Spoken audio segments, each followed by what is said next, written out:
Hello everyone, my name is Annu. Welcome to my YouTube channel. आज के इस video lecture में हम डिस्कस करने वाले हैं उत्तराखंड टेट यानी यू टेट का प्रीवियस ईयर पेपर जो 2020 को हुआ था। आज हम पेपर 2 के एसएसटी यानी सोशल स्टडीज़ के 15 क्वेश्चन देखेंगे कि किस तरह के क्वेश्चन पूछे गए थे प्रीवियस ईयर पेपर में। एसएसटी में कुल 60 क्वेश्चन पूछे जाते हैं, जिसमें हम कंटेंट प्लस पेडागोजी के साथ 4 पार्ट में पूरा पेपर जो है डिस्कस करेंगे। तो शुरू करते हैं हम अपनी आज की वीडियो। क्वेश्चन नंबर 91, पंचायत राज संस्थाओं में प्रारंभ में महिलाओं को कितना प्रतिशत आरक्षण प्रदान किया गया था? How many percent reservation was provide to women in panchayat raj institution in the beginning? A 30%, B 33%, C 40%, D 50%। तो क्वेश्चन नंबर 91 का राइट ऑप्शन है बी यानी 33%। पंचायत राज संस्थाओं में प्रारंभ में महिलाओं को 33% जो है आरक्षण प्रदान किया गया था। B is the right option. Question number 92, Bharat के संविधान की 12वीं अनुसूची में कितने विषय हैं? How many item are there in the 12th schedule of the constitution of India? A 18, B 15, C 22, D 29। तो क्वेश्चन नंबर 92 का राइट ऑप्शन है ए यानी 18। भारत के संविधान की 12वीं अनुसूची में 18 विषय हैं। A is the right option. Question number 93, निम्न में से कौन सामाजिक अध्ययन विज्ञान की प्रमुख शिक्षण विधि नहीं है? Which of the following is not a main teaching method of social studies या साइंस? ए व्याख्यान विधि, बी प्रयोगशाला विधि, सी गृह विधि या डी परियोजना विधि? तो क्वेश्चन नंबर 93 का राइट ऑप्शन है सी यानी गृह विधि यानी होम मेथड जो है वो सामाजिक अध्ययन विज्ञान की जो प्रमुख विधि नहीं है, नहीं पूछा था, इसलिए सी इज द राइट ऑप्शन। जबकि लेक्चर मेथड, लेबोरेटरी मेथड और प्रोजेक्ट मेथड जो है वो सामाजिक अध्ययन यानी विज्ञान की प्रमुख जो शिक्षण विधि यानी टीचिंग मेथड है, तो C is the right option. Question number 94, सामाजिक अध्ययन के लिए निम्न में से कौन सी अनुदेशात्मक सामग्री प्रयोग की जाती है? Which of the instructional material is employed in the social studies? A श्यामपट, B bulletin board, C flannel board या डी उपयुक्त सभी? तो क्वेश्चन नंबर 94 का राइट ऑप्शन है डी यानी उपयुक्त सभी, all of the above. Black board, bulletin board और फ्लानेल बोर्ड ये तीनों ही सामाजिक अध्ययन के लिए जो है अनुदेशात्मक सामग्री हैं जो प्रयोग की जाती हैं। D is the right option. Question number 95, निम्नलिखित में किसने शिल्पादि कारम की रचना की है? Who among the following composed Silappatikaram? A सतनार, B इलेंको, सी मूर्तिलाल या डी अप्पायर? तो क्वेश्चन नंबर 95 का राइट ऑप्शन है बी यानी इल्गो। इल्गो ने शिल्पादि कारम की जो रचना की थी। B is the right option. Question number 96, निम्नलिखित हड़प्पा सभ्यता के स्थलों में किस स्थान पर पुराविदों को जूते हुए खेत के प्रमाण मिले हैं? In which among the following places of Harappa civilisation archaeologist have found the evidence of a plough field? A Kalibangan, B Harappa, C Mohenjodaro या डी बनवाली? तो क्वेश्चन नंबर 96 का राइट ऑप्शन है ए यानी कालीबंगा। कालीबंगा हड़प्पा सभ्यता के स्थलों में पुराविद को जूते हुए जो है खेत के प्रमाण मिले हैं, तो A is the right option. Question number 97, निम्नलिखित धातुओं में कौन सी महासम संस्कृति से संबंधित की गई है? Which of the following material has been associated with magnetic culture? A सोना, बी चांदी, सी तांबा या डी लोहा? तो क्वेश्चन नंबर 97 का राइट ऑप्शन है डी यानी लोहा, आयरन।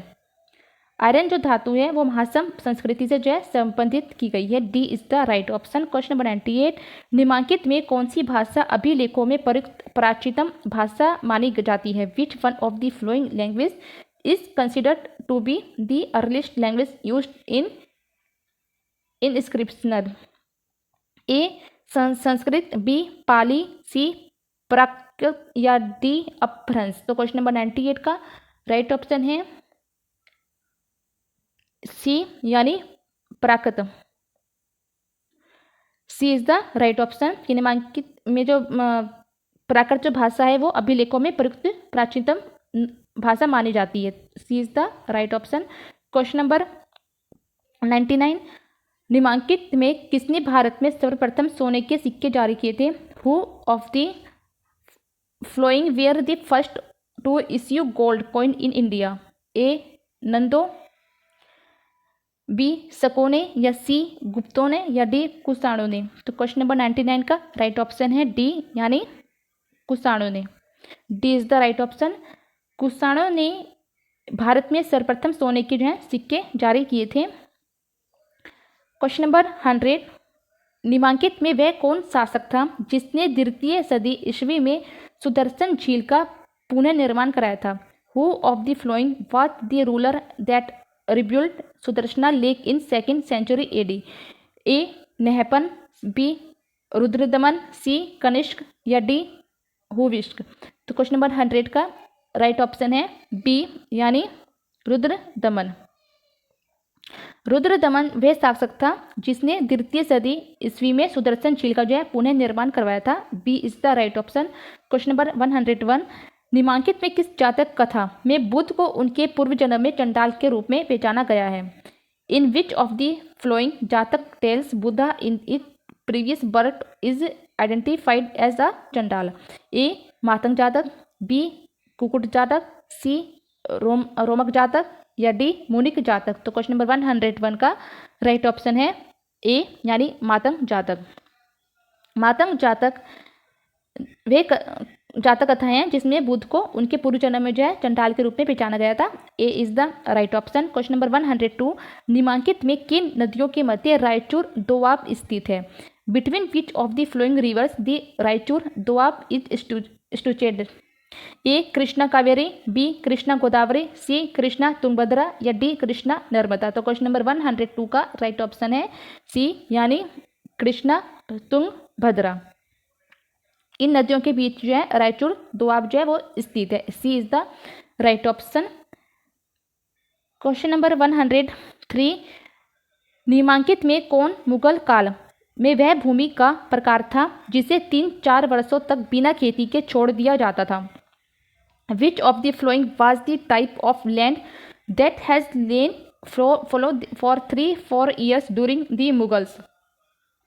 ए पोलाज, बी पड़ोती, सी चाचर, या डी भांगर? तो क्वेश्चन नंबर 103 का राइट ऑप्शन है सी यानी चाचर। चाचर मुगल काल में वे भूमि का प्रकार था जिसे 3-4 वर्षों तक जो है बिना खेती के छोड़ दिया जाता था। C is the right option. Question number 104 निम्नलिखित में किस पुस्तक का मुगल काल में जो है रजम नामक के नाम से अनुवाद किया गया है?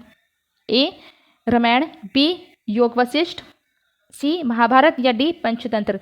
विच among the following was the book translate as Razmnama during the Mughals? तो क्वेश्चन नंबर 104 का राइट ऑप्शन है सी यानी Mahabharata. C is the right option. निम्नलिखित महाभारत पुस्तक का जो मुगल काल में रचनामा के नाम से जो है अनुवाद किया गया। C is the right option. Question number 105 निम्नलिखित में किसने आलमगीरनामा अर्थात औरंगजेब के शासन में प्रारंभिक 10 साल के इतिहास का संकलन किया था? Who of the following complete Alamgirnama A history of the first 10 years of Aurangzeb's reason? A Mohammad Kazim, B Khafi Khan, C Mutabin Khan, या डी अब्दुल समद? तो क्वेश्चन नंबर 105 का राइट ऑप्शन है ए यानी मोहम्मद काजिम। मोहम्मद काजिम ने आलमगीरनामा अर्थात औरंगजेब के जो शासन के प्रारंभिक 10 साल के इतिहास का जो है संकलन किया है। तो A is the right option. तो ये थे हमारे आज के 15 क्वेश्चन SST के। तो आपको हमारी आज की वीडियो कैसे लगी तो हमें कमेंट से तो जरूर बताना। Thanks for watching my video.